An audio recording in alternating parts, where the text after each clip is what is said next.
Hello, I'm Karina Elizabeth Martin, and this is my experience after watching the Evelyn Glennie video for this class, where she speaks about listening.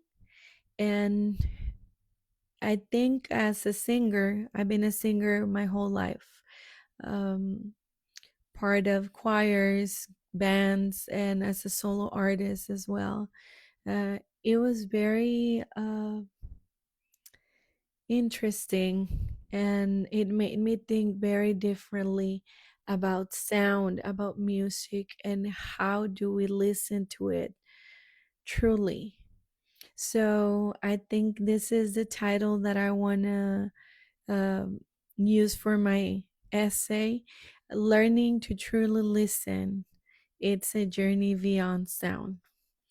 There are moments in life when something as simple as talk or a shared experience quietly shifts the way we see the world. Watching Evelyn Glennie speak about what it means to truly listen was one of those moments for me.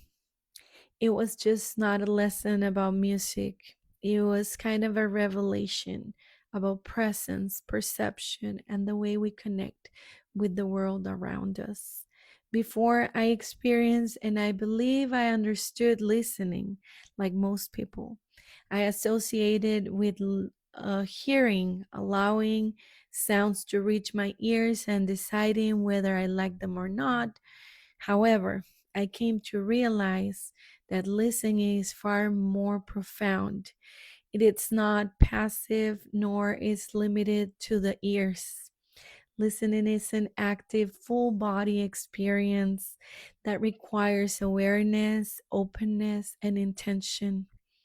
One of the most powerful ideas that resonated with me was the concept of space. Listening does not occur in an isolation, it exists within an environment. The space around us shapes how sound travels, how it touches us, how we interpret it. Silence, too. It becomes part of the experience, not as the absence of sound, but as the canvas that allows us to exist and be appreciated. Understanding space as part of listening reveals that every environment offers a unique way to experience sound. Even more transformative was the idea of using the body as a chamber of sound. This challenged everything I thought I knew. I had always believed that sound belongs solely to ears, but now I see that it belongs to the entire body. Vibrations travel through the skin, bones, and muscles. They can be felt in the chest, in the hands, in every subtle tension of the face. Listening, in this sense, becomes physical and deeply personal. This perspective becomes even more meaningful when considering how deaf individuals experience sound. Rather than perceiving music through hearing, they feel it through vibration. This is not a limitation, it is simply a different way of experiencing the same phenomenon. It invites us to rethink our assumption and expand our understanding. There is no single correct way to listen. There are only different ways shaped by our bodies, experiences, and openness. This realization was deeply moving for me. Too often, people dismiss music simply because it does not immediately resonate with them. And statements like, I don't like that music, are made without truly engaging the experience. Truly listening asks more of us. It requires us to pause judgment, to remain curious, and explore sound with a willingness to feel rather than evaluate. Another key was the distinction between a musician and a technician. A technician may produce sound with precision and skill, but a musician goes beyond technique. A musician feels the sound, embodies it, and communicates through emotion. It is not just about playing notes, it is about living them.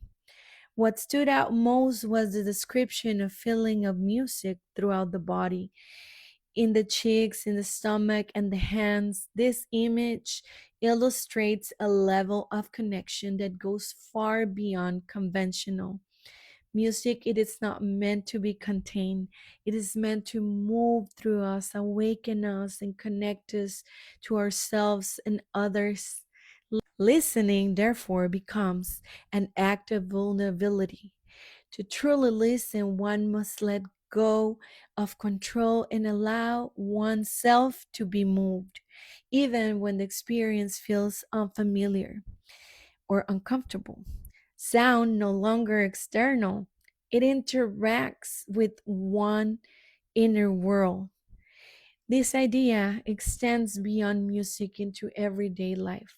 True listening involves being present without distraction or judgment.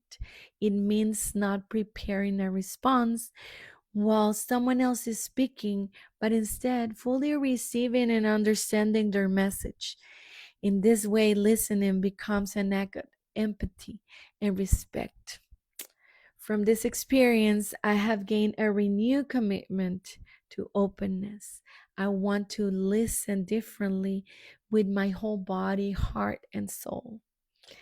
Rather than labeling music as good or bad, I want to ask deeper questions. What am I feeling? Where do I feel it? How is it moving through me? This approach is freeing, it removes the pressure of understanding music in a conventional sense, and instead, it allows for pure experience. Through this openness, we may discover new dimensions of ourselves. In a world that often promotes quick judgments and surface level engagement, true listening invites us to slow down. It encourages the presence, deeper connection, meaningful experiences.